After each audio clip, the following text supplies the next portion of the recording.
Eu já gravei o meu relato de parto no TikTok, só que foi muito recente, né, do que eu tinha tido a Sophie. Eu acho que ela tinha um mês quando eu gravei no TikTok. Agora ela já tá com quase 11 meses e eu acho que eu tô mais preparada pra contar o relato de parto dela, que foi bem complexo. Antes de eu contar o relato de parto, eu preciso contar um pouquinho antes. Antes da Sophie, eu engravidei e eu perdi um bebê com 8 semanas. Então, depois, pra eu engravidar da Sophie, dali foram 2 meses, né, que a médica pediu pra gente esperar, porque eu precisei fazer uma curetagem.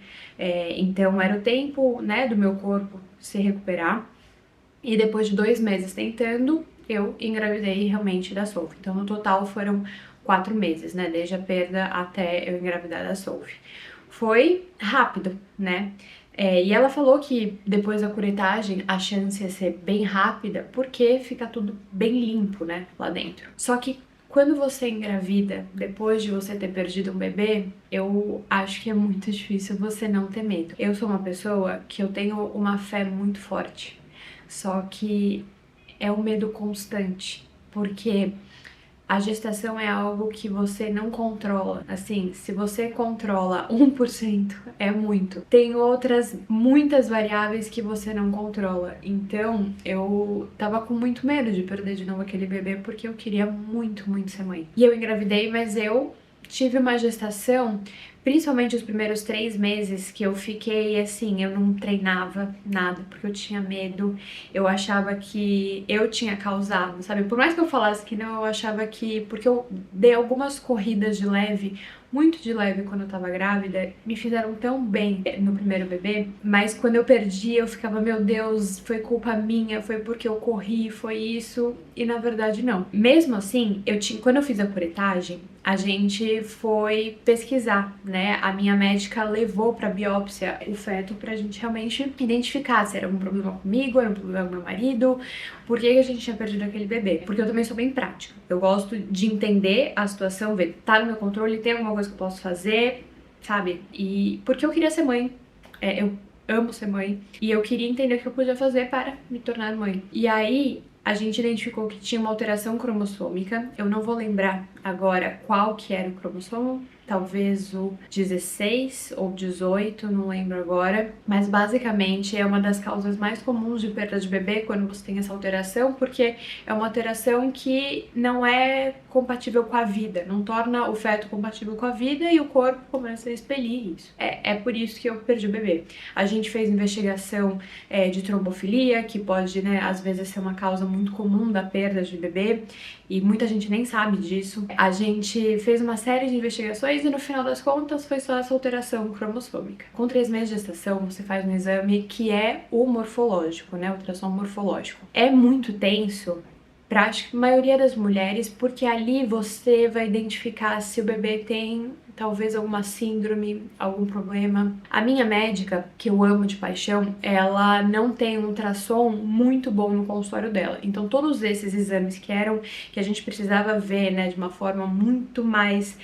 técnica ao bebê, ela me mandava sempre para um laboratório de algum hospital ou laboratório que eu já estava acostumada a fazer. Tinha alguns lugares que ela recomendava. Eu fechei em um hospital que eu conheço, que eu frequento, que eu gosto muito, só que eu não conhecia aquela médica, que era médica plantonista, pra fazer o exame aquele dia. Quando eu fiz meu morfológico, eu falei pra ela que eu tinha perdido um bebê e que eu tava muito nervosa com esse exame, que eu não tinha dormido aquela noite, meu marido tava comigo, porque é tenso, né? E se o bebê tiver alguma coisa? E ela foi muito fria o tempo todo. Ela não queria muito papo, não queria nada. E basicamente ela virou, fez o exame e no final das contas ela praticamente diagnosticou a minha filha como se ela tivesse síndrome de Down. Isso porque ela tinha uma alteração na translucência nucal, que eu fui descobrir só depois, né, quando eu cheguei nesse exame. Basicamente, todos os bebês, eles têm água aqui, né, atrás, nessa distância do pescoço para a cabeça. E quando essa distância é muito grande, é fora do padrão, pode ser um indicativo um indicativo, não é certeza, mas pode ser um indicativo para síndrome de Down. Tem outros indicativos também, que é o nariz, que o nariz das crianças com síndrome de Down, eles demoram um pouquinho mais para formar essa pontinha. Tem uma série de coisinhas, de detalhes. E essa da TN eu não sabia. E quando ela falou, eu fiquei tipo, o quê? Não faz sentido. E ela, basicamente, a gente saiu ali da consulta. Na verdade, ela pegou e ela falou assim: eu preciso que você se troque e saia da sala porque eu preciso ligar pra sua médica. E aí, nisso, ela ligou pra minha médica e eu desabei fora do consultório, porque eu fiquei, como assim? Primeiro eu perco um bebê e agora eu tenho uma criança com síndrome de Down. E aqui eu quero falar isso assim com muito cuidado, porque assim, não significa que eu não fosse amar, não significa que eu não fosse cuidar, não é nada disso, mas ninguém espera que a sua criança tenha uma síndrome, uma doença. Então é um choque quando vem. Como você vai lidar com isso depois, você cuidar e tudo mais, é outra história. Mas no primeiro momento, ninguém espera que seu filho tenha nenhum tipo de doença. Então o choque pra mim foi: eu não esperava que minha filha tivesse nenhum tipo de doença. E eu só gosto de deixar isso bem claro, tá? Pra, né, não ofender ninguém nem nada. Mas realmente, assim, é um choque quando vem uma notícia assim. E eu imagino que seja um choque pra qualquer pessoa no mundo. Quando eu voltei pra sala, a médica falou: olha, sua médica vai te ligar mais tarde, ela tá em consulta ou parto, não lembro agora o que era, mas ela não podia falar no momento comigo, ela falou rapidinho só com a médica, mas ela falou que me ligaria mais tarde. E basicamente ela me direcionou pra, como se fosse um grupo, assim, de pais de crianças, né, com síndrome de Down, para me preparar. Eu saí arrasada daquela consulta e um pouco mais tarde a minha médica me ligou e aí a minha médica me acalmou. A minha médica, ela compartilha da mesma fé que eu. E aí ela virou e falou assim: Rafa, pode ser realmente que a sua filha tenha síndrome de Down, mas a gente vai declarar que ela não tenha nada. E a gente vai orar em cima disso.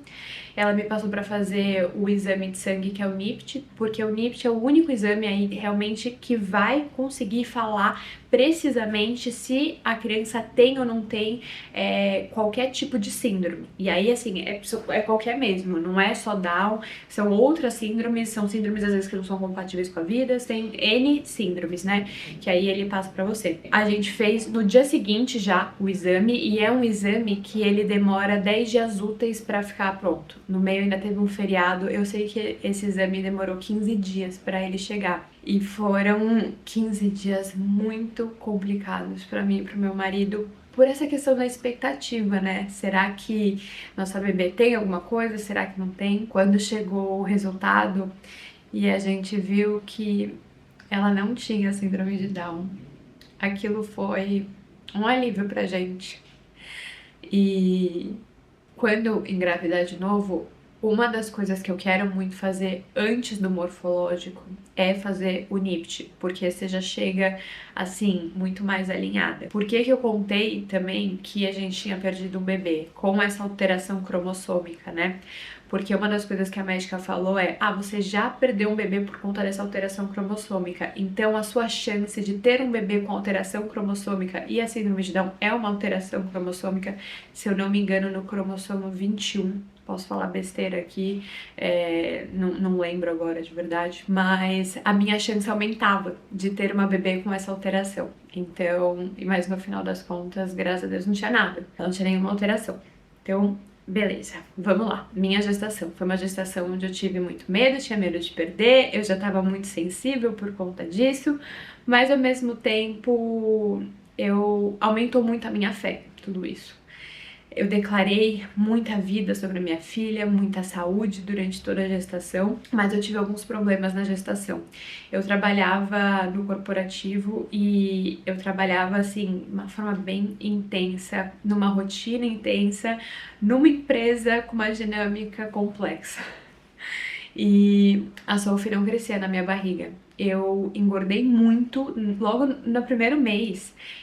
Eu só enjoava, nunca vomitei, mas eu enjoei muito, não conseguia fazer nada, não comia direito e eu já engordei 6 quilos, só pra vocês terem uma noção, no primeiro mês.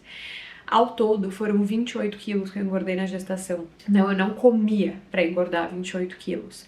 Mas era muito inchaço, era muita dor no corpo, na articulação. A minha médica via a balança, eu falava pra ela que eu tava comendo, ela falava assim, Rafa, não faz sentido. Eu não tive, e a gente procurou muito, eu não tive diabetes gestacional, mas o meu corpo agiu como se eu tivesse diabetes gestacional, em tudo, na questão do ganho de peso, na questão do inchaço, retenção de líquido, que eu passei mal e até coisas que aconteceram mais pra frente. Então, se eu fosse, né, engravidar de novo agora, eu, mesmo se não encontrarem a diabetes gestacional, eu faria a dieta de quem tem diabetes gestacional. E principal é não comer carboidrato, né? Tirar os carboidratos complexos e tudo mais. Que era uma coisa que descia muito bem, macarrão descia muito bem pra mim na gestação. Mas eu realmente tiraria porque eu acho que isso vai ajudar muito no meu processo. Também faria esporte desde o começo.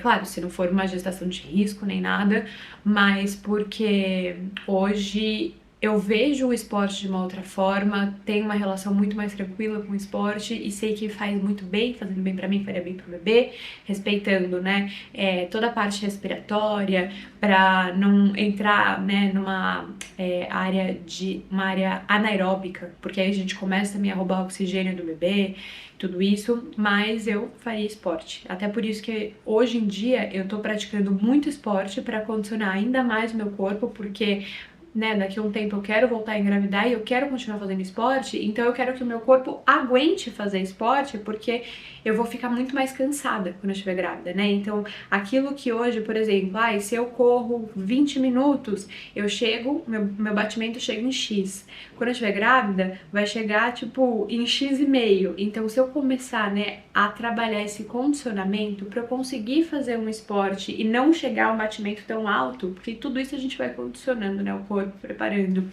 Eu acho também que eu vou ter uma gestação muito mais tranquila. Quando eu tinha 6 meses de gestação, a minha médica me deixou em casa, falou que não era mais para ir pro escritório, porque eu tive também um burnout. Teve um belo dia que eu acordei, nesse dia específico eu tava de home office, eu acordei e eu simplesmente perdi a memória. Eu não sabia quem era ninguém, as pessoas falavam comigo e eu ficava...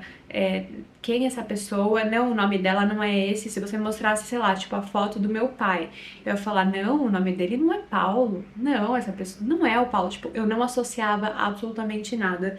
E aí eu fui pro hospital, depois dos exames e tudo mais, veio uma enxaqueca muito forte. E aí eu fui diagnosticada com enxaqueca com aura.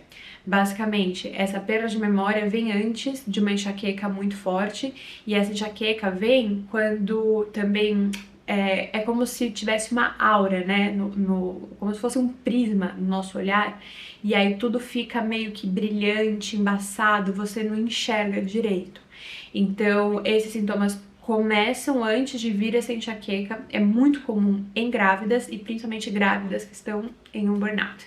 Depois dessa situação, a minha médica me deixou em casa e os últimos 3 meses de gestação foi em casa. Foi triste, porque aí também eu sofria, porque eu queria estar fazendo coisas no trabalho, vivendo coisas, a empresa foi me deixando de lado, foi bem complexo, assim, também pro meu emocional. Mas, no final das contas, eu tava em casa. Então também não podia reclamar. Quando eu tava com 38 semanas e 3 dias, eu fui para uma consulta, porque quando você vai chegando no final de gestação, você faz consulta toda semana, né? E eu não estava dilatando absolutamente nada, com 38 semanas e 3 dias. E eu tava desesperada pra tirar a bebê. Eu queria muito um parto normal, eu queria muito, mas eu sempre tive muito em mim. Se eu precisasse de uma cesárea, tudo bem, não ia me sentir menos por isso, mas eu queria muito um parto normal. E assim, no meu plano ideal, eu queria um parto normal sem analgesia. Não sei como isso iria acontecer, até porque eu sou muito fraca pra dor, mas era o que eu queria. Eu tava muito inchada, engordei muito, tudo doía. E aí eu fui pra essa consulta e a médica falou assim, Rafa, você não tá dilatando nada. E eu ficava, não, vamos tomar alguma coisa então, vamos induzir qualquer coisa. Ela, Rafa, se a gente tentar induzir, se eu tentar descolar a membrana, você só vai sentir dor, porque você não tá dilatando. Então, assim, não vai dar certo. Ainda não, vamos esperar mais. E aí a gente bateu esse papo, e aí depois eu fui pra etapa onde ela ia me examinar. Eu deitei na maca, o Steve, meu marido, sempre comigo, do meu lado. E aí, de repente, eu comecei, doutora, tá ficando tudo preto. Doutora, tá ficando tudo preto. E aí eu peguei e eu apaguei, desmaiei na maca dela. Nisso, ela já tava medindo a minha pressão e ela já tava fazendo um ultrassom na minha barriga. O ultrassom dela não mostra tantos detalhes, mas ela consegue ver o que importa ali do bebê. Nisso ela já começou a ver que minha pressão foi lá pra baixo de repente. E isso acontecer é um grande risco para descolamento de placenta. Normalmente, quem corre risco de descolamento de placenta é quem tem diabetes gestacional. Só que até então eu não tinha diabetes gestacional. A gente fez 3 exames de curva glicêmica durante a gestação e não deu nada. Eu desmaiei, no que eu voltei, eu fiquei, o que aconteceu, o que aconteceu? E ela assim, fica tranquila, você desmaiou. O Steven tava pálido, branco, porque ele falou que não é que eu simplesmente peguei e apaguei, eu fui meio que tendo uma convulsãozinha, sabe, assim, e apaguei. Ele falou que foi bem feia, assim, a cena. E aí eu fiquei, meu Deus, o que que tá acontecendo? O que que tá acontecendo? Aí eu conversei, assim, coisa de 1 minuto com eles, aí de repente eu vou apagar de novo, vou apagar de novo. Eu ainda tava deitada na maca. Aí ela já assim, rápido, vira de lado. Aí eu virei de lado, né, com meu barrigão, deitada na maca. E aí nisso, ficou preto, mas voltou, assim. E aí eu não cheguei a apagar. Eu tinha muito líquido amniótico, muito. Mas não chegava, assim, no limite perigoso. Mas eu tinha muito líquido amniótico. E isso é mais um indicativo de quem tem diabetes gestacional. Ali ela falou assim, Rafa, a bebê tá bem. Eu tô olhando ela aqui no ultrassom, mas você não aguenta mais, seu corpo não aguenta mais. A gente vai tirar hoje essa bebê. E ali veio um sentimento, por mais que eu falasse assim, não ia me sentir menos, né, se eu fizesse uma cesárea, mas eu fiquei meio com sentimento, tipo, falhei, sabe? Passei tanta coisa na gestação e não vou conseguir ter um parto normal. Mas ok, vamos pra cesárea. Quando eu não conseguia nem andar, eu tava assim, ali, quando eu desmaiei, eu fiquei bem mal. E aí a gente saiu de ambulância de lá pro hospital. Minha médica, isso era 8 da manhã, a minha médica, ela tinha um parto pra fazer, eu tive a Sophie no Einstein, ela tinha um parto pra fazer no São Luís, eu acho que era coisa tipo de 1 da tarde, ela tinha um parto pra fazer e ela falou 5 horas a gente vai fazer o seu parto lá no Einstein. Já vai pra lá, já vai, né, esperando e tudo mais. Cheguei lá, me examinaram, tudo mais, tava um tempo todo em contato com ela, né, reportando tudo que tava acontecendo.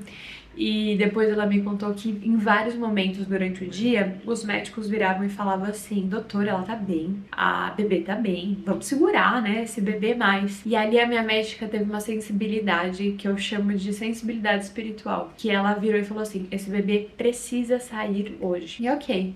E eu falei, bom, já que eu não vou ter o parto normal, vou chamar a maquiadora aqui, vou, né, me arrumar e tudo mais. No final, gente, a minha mãe chamou um maquiador que ela conhecia, que ele simplesmente não usou rímel à prova d'água em mim. E o que eu mais fazia naquele momento era chorar. Só que na hora, quando que a gente descobriu que não era prova d'água? Quando eu fui pra sala de parto.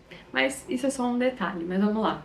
Veio minha família, tudo mais. Foi muito especial ter esse momento com eles lá. Isso é muito legal da cesárea também, você poder estar lá com a sua família, curtindo os meus melhores amigos. E do último cardiotoco, que é o exame que eles fazem, né, pra ver sinais vitais do bebê e tudo mais, que eles fizeram comigo no quarto até eu ir pra sala de parto, isso deu 20 minutos. 20 minutos. Desse cardiotoco para a sala de parto, quando a minha médica me abriu, ela me contou depois, né? Claro que não na hora, mas ela falou assim, Rafa, tinha tanto sangue que eu não sabia se a bebê estava viva lá dentro. Explodiu, assim, sangue. Depois na filmagem a gente viu as coisas, não era normal, sabe? Para uma cesárea, para o momento, a quantidade de sangue que saiu ali. E foi uma cesárea um pouco bruta. Não que eu tivesse muita experiência com cesáreas, com partos, mas ela sempre dando comandos muito sérias. Rápido, rápido, a gente tem que tirar rápido o bebê. De repente, o anestesista, ele tava aqui em cima de mim, empurrando, sabe, a Sophie. E eu não tava entendendo, porque a Sophie, ela tava já na posição cefálica, ela já tava lá embaixo, encaixada pra sair. Eu não tava dilatando, mas ela tava encaixada já pra sair. De repente, quando eles puxaram ela e ela chorou, aí tem até uma foto que a fotógrafa, a Hannah, ela fez, que é bem da médica olhando pra enfermeira na frente dela, segurando a bebê, e tipo, uma cara de tipo, meu Deus, tipo, alívio, sabe? Que ela conseguiu pegar, porque elas realmente não sabiam se a Sophie tava viva. O que que aconteceu? Desses 20 minutos do último exame até a sala de parto, a minha placenta descolou.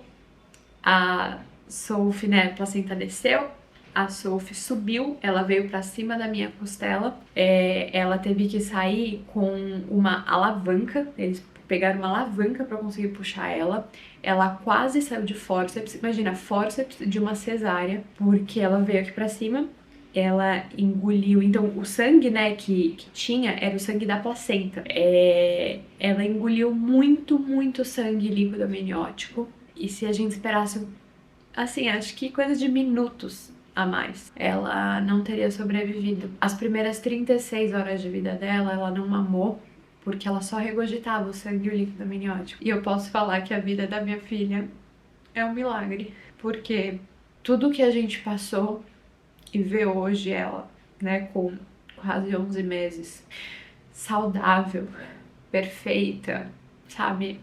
Uma criança, assim, eu não podia sonhar com uma criança mais incrível. Eu só tenho, assim, a agradecer a Deus. Eu oro para que minhas outras gestações e partos não sejam assim. E quando eu vejo outros relatos das mulheres falando, nenhum parto é igual, você é mãe de, sabe, 3 filhos, cada parto é de um jeito, fica tranquila. Eu queria compartilhar isso porque eu assisti vários relatos de parto antes de ter o meu, e o meu foi completamente diferente de todos. E eu vejo que cada parto é muito único. Então, assista relatos de parto, mas não se apega a isso. A minha médica sempre falou, o seu plano de parto, assim, eu vou respeitar a Rafa, você sabe que a gente tem uma relação muito boa aqui e a gente precisa confiar muito nos nossos médicos, porque infelizmente tem muitas histórias ruins por aí, mas a partir do momento que você encontra um médico, uma médica que você confia, você entrega. E o seu plano de parto precisa ser, assim, com Deus. Você precisa estar muito alinhada com Deus. E confiar e ter muita fé. Porque ali você vai ter profissionais excelentes que vão estar fazendo o melhor que eles podem. Mas quem tá no controle é Deus. Você não tem nada. Você, como mãe, como mulher ali, você não tem absolutamente nada que você pode fazer. E é você entender que Deus ama famílias e Ele cuida das famílias. Independente de qualquer coisa, Ele tá cuidando das famílias. E você entregar isso. E você descansar nessa verdade. De que Ele ama as famílias e que Ele tá cuidando dos nossos filhos. Me conta aqui nos comentários se você já passou por um parto, como foi a sua experiência. E se você sentir de compartilhar esse relato de parto com alguém, eu vou ficar muito feliz.